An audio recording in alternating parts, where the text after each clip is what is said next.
SP એજ્યુકેશનમાં આપનું સ્વાગત છે.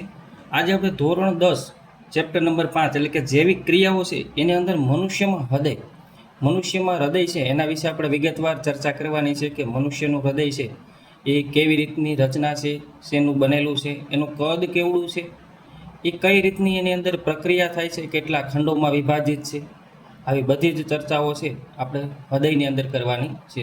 તો શરૂઆત આપણે કરી વિગતથી કે મનુષ્યનું હૃદય છે એનું કાર્ય શું છે, એની વિગત શું છે. તો હૃદય છે એક સ્નાયુ અંગ છે.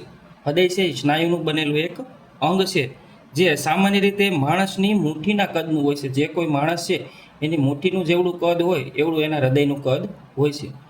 રુધિર O2 અને CO2 આ રુધિર છે આપણા શરીરની અંદર ઓક્સિજન અને કાર્બન ડાયોક્સાઇડ બંનેનું વહન કરે છે. O2 યુક્ત અને CO2 યુક્ત રુધિરને ભળતા અટકાવવા માટે હૃદય છે એ 4 ખંડોનું બનેલું છે. આપણને પૂછે કે હૃદય કેટલા ખંડોનું બનેલું છે, તો હૃદય 4 ખંડોનું બનેલું છે. કારણ શું છે તો કે O2 યુક્ત અને CO2 યુક્ત રુધિર છે એકાબીજામાં ભળી ન જાય એટલા માટે હૃદયની અંદર ખંડો આવેલા હોય છે.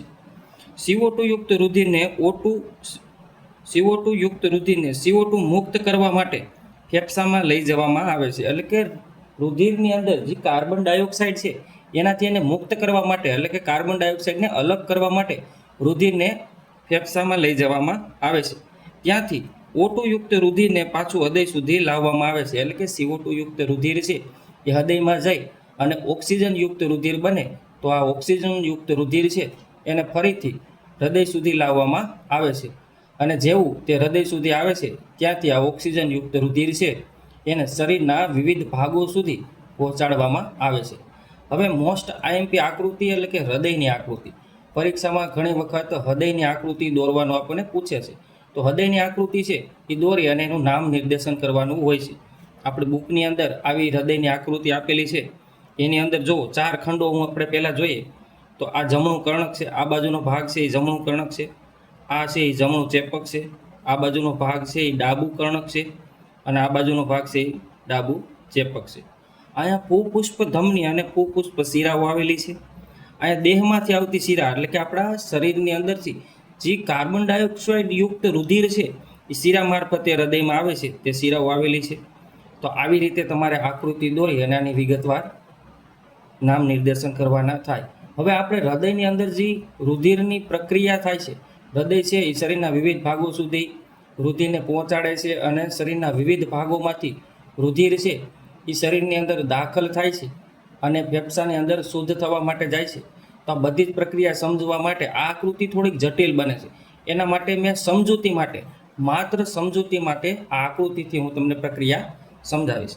તો આ પ્રક્રિયાની શરૂઆત આપણે અહીંથી કરી કે આપણા ફેફસાની અંદર પહેલાં હું તમને ધમની અને શિરાની વિગતવાર માહિતી આપું કે ધમની છે, ધમનીની અંદર હંમેશા ઓક્સિજનયુક્ત રુધિર હોય. ધમનીની અંદર હંમેશા ઓક્સિજનયુક્ત રુધિર જ હોય અને શિરાની અંદર હંમેશા CO2 યુક્ત રુધિર હોય. ધમની છે એ ઓક્સિજનયુક્ત રુધિરને શરીરના વિવિધ ભાગો સુધી પહોંચાડે છે અને શિરા છે એ કાર્બન ડાયોક્સાઇડ યુક્ત રુધિર છે એને શરીરના વિવિધ ભાગોમાંથી આપણા હૃદય સુધી પહોંચાડે છે.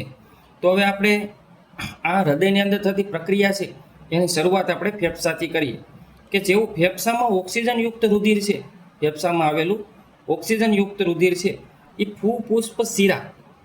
પુષ્પ શિરા મારફતે ડાબા કર્ણકની અંદર આવે છે.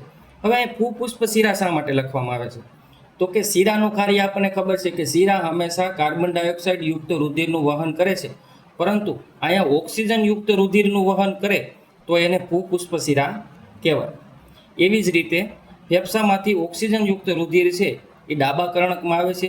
જ્યારે ડાબા કર્ણકની અંદર આ રુધિર આવે છે ત્યારે કર્ણકનું વિસ્તરણ થઈ અને રુધિર ડાબા કર્ણકમાં દાખલ થાય છે અને જેવું એ જ સમયે ડાબા કર્ણકનું સંકોચન થાય છે. ડાબા કર્ણકનું સંકોચન થાય એટલે રુધિર છે એ ડાબા કર્ણકમાંથી ડાબા ચેપકમાં આવે છે.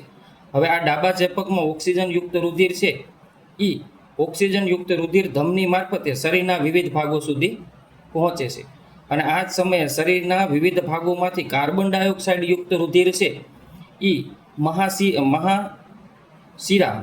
મારફતે શરીરના જમણા કર્ણકમાં આવે છે. હવે જમણા કર્ણકનું સંકોચન થઈ અને રુધિર છે એ જમણા ચેપકની અંદર આવે છે અને જમણા ચેપકમાંથી ફૂપુષ્પધમની મારફતે ઓક્સિજનયુક્ત થવા માટે ફેફસામાં જાય છે. તો અહીંયા ધમની છે એ હંમેશા ઓટુયુક્ત રુધિર ધરાવે છે અને ધમનીની દિવાલ છે એ શીરાની દિવાલ કરતાં જાડી અને માસલ હોય છે, જ્યારે શીરા છે એમાં હંમેશા CO2 યુક્ત રુધિર હોય છે. આપણે પ્રક્રિયા સમજી તો પ્રક્રિયામાં મેં તમને જેવી રીતે વાત કરી હતી એમ કે સૌ પ્રથમ ફેફસામાંથી ઓક્સિજનયુક્ત રુધિર છે એ પાતળી દિવાલ ધરાવતા ડાબા કર્ણકમાં આવે છે અને ડાબું કર્ણક રુધિર મેળવતી વખતે શિથિલ થાય અને ત્યારબાદ સંકોચન થવાથી રુધિર ડાબા ચેપકમાં દાખલ થાય છે અને ઓક્સિજનયુક્ત રુધિર છે એ શરીરના વિવિધ ભાગોમાં પહોંચે છે. હવે આ જ સમયે શરીરના દરેક ભાગોમાંથી એકઠું થયેલું CO2 યુક્ત રુધિર છે એ હૃદયના જમણા કર્ણકમાં દાખલ થાય છે અને જમણા કર્ણકનું સંકોચન થવાથી જમણા ચેપકમાં આવે છે અને ત્યારબાદ ઓક્સિજનયુક્ત થવા ફેફસામાં જાય છે. હવે આપણે ચેપક અને ચેપકની થોડીક વાત કરી કે આ ચેપક કોને કહેવાય, તો કે નીચેના ભાગમાં આ જમણું ચેપક અને ડાબું ચેપક આવેલું હોય છે.